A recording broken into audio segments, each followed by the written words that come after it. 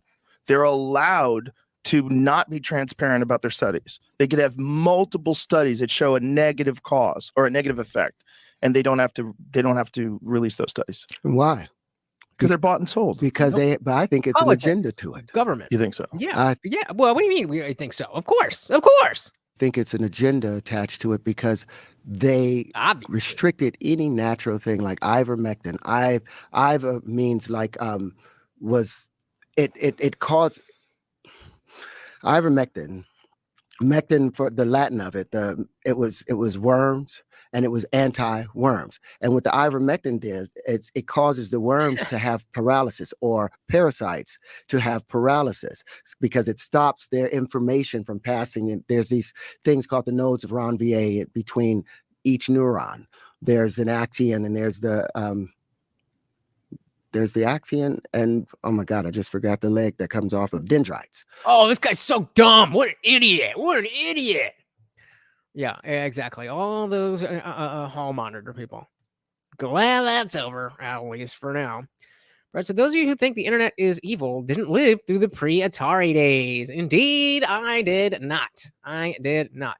All right, why don't we, I'm going to go for another 3 minutes. And see if anything else is here. If you guys have anything final to say, we're gonna do the poll one more time.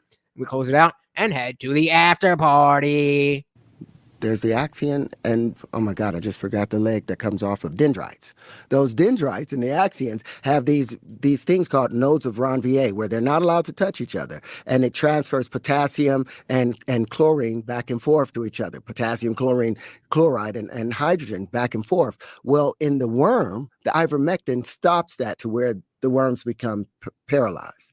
So it was an you put that in your body? It's for horses. Immediate defense against the pathogen, but they immediately shut that down and wouldn't allow anybody to use it. They showed that it stops viral replication. I don't believe in I don't know. I'm the wrong person to ask on that. Definitely the wrong person to ask on that. You would have to ask a Christian. You said, we know that the government has science that is more advanced and not available to the public. DARPA is said to be 50 years more advanced. Also, a mention of Secrecy Act in 1951. Don't forget about Area 51. Ooh, yeah, there's definitely stuff that they're hiding from us for sure. I got pissed completely. In vitro, yeah, they know that they know that there's a mechanism involved, and they try to pretend, and then they also try to pretend it's dangerous, which is insane. And they even got Rolling Stone magazine on board with it, where they printed an article where they were showing these people that were waiting in line for gunshot victims because so many people were overdosing on horse dewormer. Yeah, well, that was propaganda. It was a full-on lie. Not only that, they were so stupid and clumsy about it that the image that they used, this is Oklahoma. The image that they used was like in the summer in Oklahoma, and yet everybody's dressed in winter coats. It was retarded. The whole thing was so stupid, but so obviously coordinated. It was confusing to me how many people were willing to go along with it and how many people were angry at people who didn't go along with it, regardless of what they were saying. Even if what they were saying was reasonable, even if what they're saying, especially if you're talking about like Jay Bhattacharya and these people that were professors at esteemed universities, and they were being silenced, and there was a coordinated effort to remove their posts from Twitter. This is wild shit. Yeah. Unprecedented wild shit. Mm-hmm. And the population was just going along with it. For me, what was fascinating was psychologically. Like, do you guys not know about deception? Oh, they know. They know. He said, would it be a stretch to think that they would add one number to mathematics in order to prevent public from advancing if the advancement means free energy? Yes. Or no, it wouldn't be a stretch. It wouldn't be a stretch at all. I'm not saying I think that happened, but no, I don't think it would be a stretch at all. He goes on to say, read the Invention Secrecy Act of 1951. It states that any technology that will disrupt more than 20% of the economy is to be hidden away and not allowed to be explored. Wow, I did not know that. That's crazy. But again, not surprising in the least. Heading out. Yes, definitely join the Discord. It is free to join, guys. We're in there 24/7 having good conversations. You can join for free in the free chat, the current events, the content suggestions, all that stuff. But if you join as a member, you get access to the full thing, a couple extra channels, and the voice channels where we are going to be heading in just a few minutes to talk. And you guys are not going to be stuck behind your keyboard. You're actually on screen with me and everybody else. And it's going to be a good time. Come and join us. Do you not know about profit motive? Do you not know about the history of pharmaceutical drug companies in this country and what they've been able to get away with how many people they've paid? The Tuskegee experiment. Oh my God. I couldn't understand how black people or people of color were running and trusting the government after what happened to them with the Tuskegee experiment. And for people that don't know what the Tuskegee experiment was, in the early 1920s, a group of government. Does anybody not know what the Tuskegee experiments are? Officials came down, doctors, and they went through the black community and they said, there's a sickness in all of you guys, and we're going to cure it free of charge. And they injected the black population with syphilis and left it untreated for 60 years and just watched how it ravaged the body. Okay, well, that's a pretty good summary. I'm glad that he had a good summary there because that would have taken a while. Keita said, and don't forget to hit the poll, guys. Don't forget to hit the poll. Keita said, if that would be the case, then we would have free energy now. That argument holds no value to what I said. Yeah, I don't know. Yeah, Tesla already, like Nikolai Tesla, like look up a Tesla cage. Yes, join us. We have the Kool-Aid. I was when you were here before, I was trying to look up your TikTok. It came up and I commented on it. I don't know where it is now, but I was gonna play it. Yo, that's a catchy ass John, right? A catchy ass John. Shout out to Kelly Green. Everybody go check out Kelly Green on Spotify, TikTok, wherever you find your music. Holly Rose, so most people nowadays don't know or remember that. Same thing with Nestle's experiment on baby formula. Are you talking about Tesla or are you talking about the Tuskegee experiments? And same thing with Nestle's experiment on baby formula. You think abortion kills a lot of babies? Yeah. For 60 years, it wasn't stopped until like 1970s, late 70s, that they stopped the experiment. And I don't even know if they've paid reparations. So the government has been prove me wrong. There we go. Chemical warfare or biological warfare against its own citizens for a long time. Constantly. There's so many instances of it. So that's why there's so many instances of it, documented instances of it. And that's the Tuskegee experience, one of the most horrific. And the fact that it went on until the 70s is just fucking terrifying. Yeah, that is wild. That is wild. Brad said, thanks. I'll break out some Sprite or something to go with the 420. There we go. I love getting lit as soon as we're done. Like I used to, when I was younger, and I didn't have stuff to do, I'd be smoking all day. I wish I could still smoke like that, but I got shit to do. So, after the show, when, I'll be down here and whatever, but I got 2 fat joints with live batter, little flakes of live batter. I took it out all through the, I cannot wait to hit that.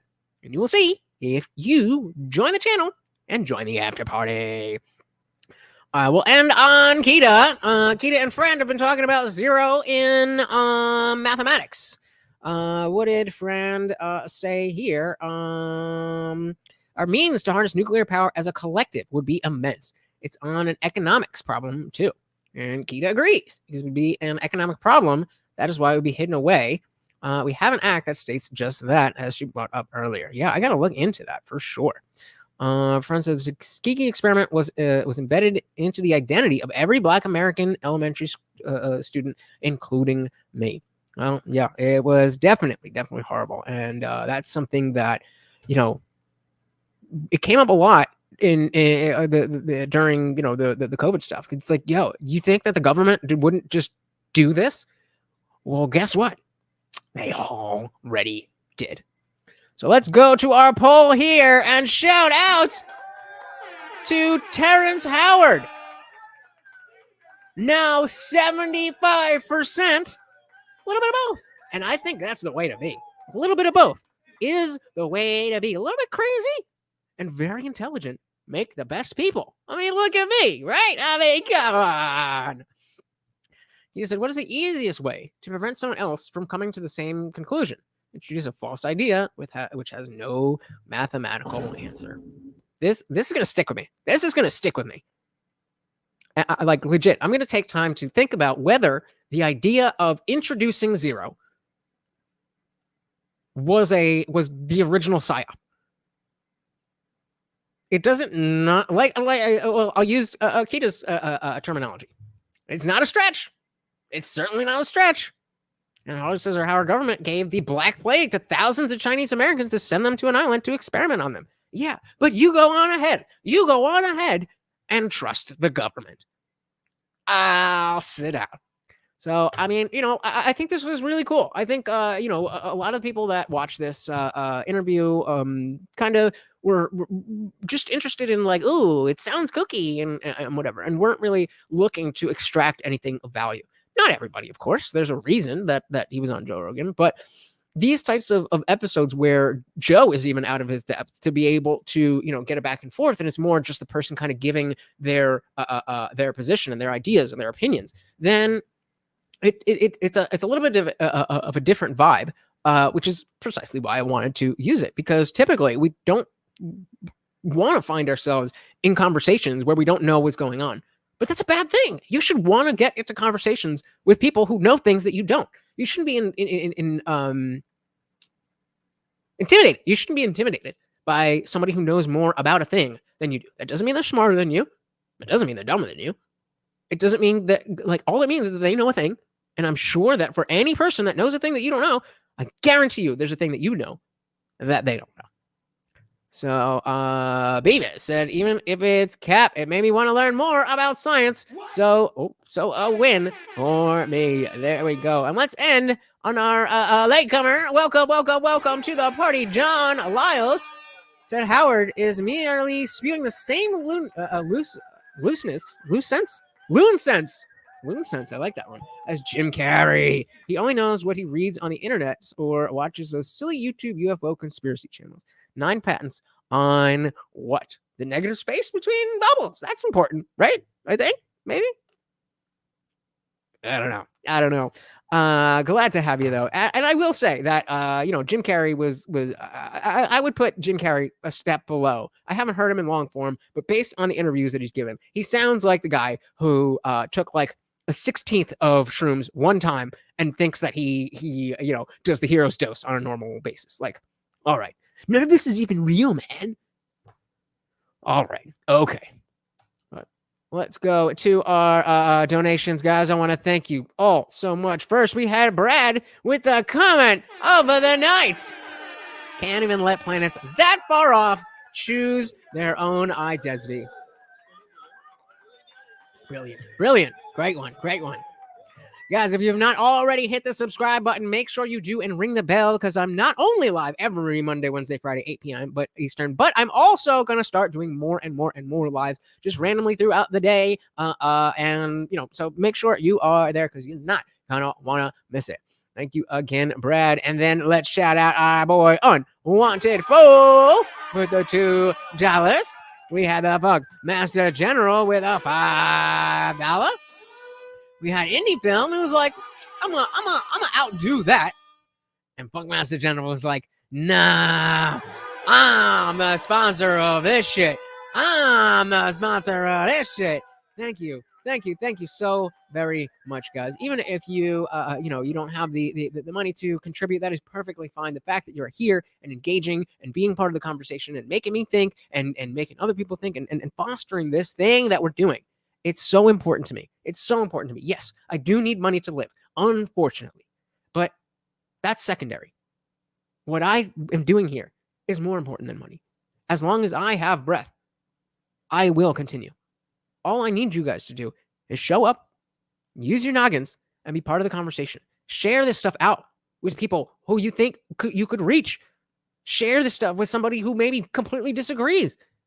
Share this stuff with somebody who maybe agrees with me more than you and start a conversation about that.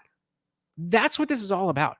If you're not able to discuss the things that you think with other people just because it's going to have hurt feelings, whether it's your hurt feelings or theirs, we're doing something wrong.